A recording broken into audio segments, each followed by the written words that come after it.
একবার হজরত ইব্রাহিম আলাইসাল্লামের নিকট এক ভিক্ষুক আসলেন। তো তিনি ভিক্ষুককে খাবার দিলেন এবং বললেন যে বিসমিল্লাহ বলে শুরু করো। ভিক্ষুকটি বলল, বিসমিল্লাহ বলবো কেন? আমি তো আল্লাহকে বিশ্বাস করি না। ইব্রাহিম আলাইসাল্লাম একথা শুনে ভিক্ষুকের কাছ থেকে থালাটি কেড়ে নিলেন এবং বললেন যে তুমি চলে যাও, তুমি আল্লাহকে বিশ্বাস করো না, তোমাকে খেতে দিব না। ভিক্ষুক ঘরের দরজা থেকে বের হয়েছে মাত্র আল্লাহ তাআলা ততক্ষণে ইব্রাহিম আলাইসাল্লামের উপর ওহী নাজিল করলেন এবং আল্লাহ পাক বললেন, হে ইব্রাহিম, সে আমাকে বিশ্বাস করে না, সেটা আমার আর তার মধ্যকার ব্যাপার। কেন তুমি রুটি ফিরিয়ে নিলে? যাও, তাকে ডেকে এনে আবার খেতে দাও। সুবহানাল্লাহ, আল্লাহ কত দয়াশীল। যার ঈমান এনেছে এবং আমল করে তার প্রতি আল্লাহর দয়া কেমন হতে পারে একবার ভেবে দেখুন। প্রিয় দর্শক, এক রাখাল যুবক একদিন একটি খুব সুন্দর যুবতী মেয়েকে দেখল। মেয়েটি রাখালকে বিয়ের প্রস্তাবও দিল। মেয়েটি রাজি হয়ে গেল। তারা দুজন মিলে গেল কাজীর কাছে বিয়ে পড়ানোর জন্য। কাজী মেয়েটিকে দেখে নিজেই পছন্দ করে ফেলল এবং বলল, ও রাখাল তোকে কি দেবে? তার চেয়ে অনেক কিছু আমি তোমাকে দেব, বরং তুমি আমাকেই বিয়ে করো। মেয়েটিকে এই প্রস্তাব দিল কাজী। এতে রাখাল ও কাজীর মতো ঝগড়া লেগে গেল। এবার তারা তিনজন মিলে নালিশ নিয়ে গেল এক বিচারকের কাছে। তো বিচারক মেয়েটিকে দেখল এবং বিচারকও ঠিক ওই দুজনকে বাদ দিয়ে দিল, দিয়ে বলল, ওই দুজন তোমাকে কি দেবে? তার চেয়ে অনেক বেশি কিছু আমি দেব। এক কাজ করো, তোমাকে তো আমার খুব পছন্দ হয়ে গিয়েছে, তুমি আমাকেই বিয়ে করো। এবার তিনজন মিলেই আসলে গন্ডগোল লেগে গেল, রাখাল, পুলিশ আর সেই কাজী। তিনজন মিলেই খুব ঝগড়া শুরু করলো।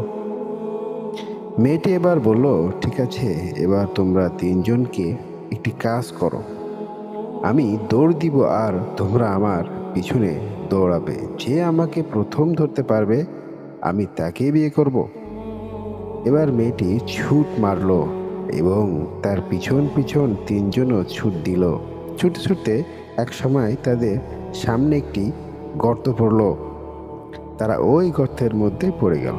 বন্ধুরা, ওই সুন্দরী যুবতী মেয়েটি হলো এই দুনিয়া, যার সৌন্দর্যে আমরা যেই দেখি সেই মুগ্ধ হয়ে যাই আর তার পেছনেই ছুটতে ছুটতে থাকি। কিন্তু ছুটতে ছুটতে এক সময় আমরা সামনে কবরের গর্ত দেখতে পাই আর সেখানে ঢপাস করে পড়ে যায়। ওই গর্ত পড়ে যায় আর দুনিয়া আমাদের হাতছাড়া হয়ে যায়। আল্লাহ তাআলা আমাদের সবাইকে দুনিয়ার লোভ ছেড়ে আখিরাতের লোভ হওয়ার তৌফিক দান করুন, আমিন। কোনো এক রাতে হযরত ওমর রাদিয়াল্লাহু মোমবাতি জ্বালিয়ে দেশের কোনো কাজ সম্পাদন করছিলেন।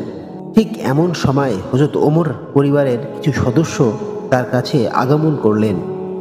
কিন্তু মজার বিষয় হলো, ঠিক তখনই হযরত ওমর রাদিয়াল্লাহু তাআলার তার মোমবাতিটি নিভিয়ে দিলেন এবং সাথে সাথে আরেকটি মোমবাতি জ্বালিয়ে দিলেন।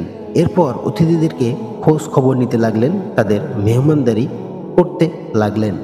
মেহমানদারদের ভিতর থেকে একজন কৌতূহলী ব্যক্তি ওমর রাদিয়াল্লাহু তাআলা তাকে জিজ্ঞাসা করলেন, হে আমিরুল মুমিনিন, আপনি আমাদেরকে দেখে কেন আগের মোমবাতিটি নিভিয়ে দিলেন এবং নতুন করে আরেকটি মোমবাতি জ্বালালেন?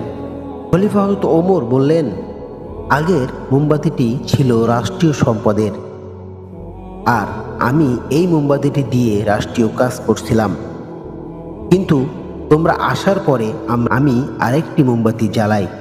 সেই মোমবাতিটি ছিল আমার নিজের টাকায় কেনা।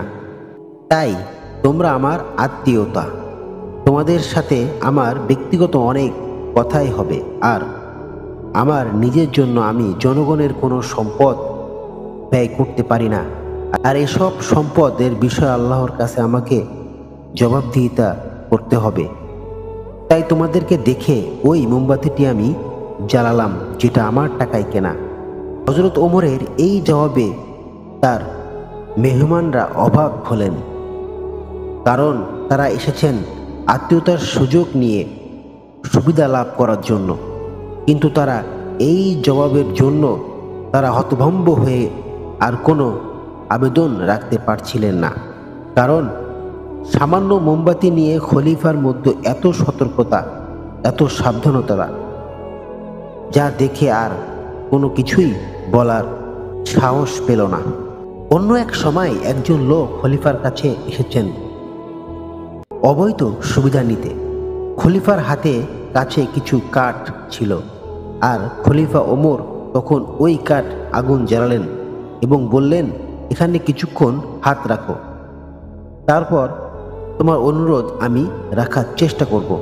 একথা শুনে লোকটি অবাক হলো এবং ভয় পেল। এরপর বলল যে আমি আগুনে হাত রাখলে তো আমার হাত পুড়ে যাবে। এরপর ওমর রাদিয়াল্লাহু তাআলা বললেন, তুমি সামান্য এই আগুনকে ভয় পাচ্ছ, অথচ তুমি আমাকে ওই কঠিন দোজখে চিরতরে নিক্ষেপ করতে চাচ্ছ। তারপর লোকটি নিজের ভুল বুঝতে পারলেন।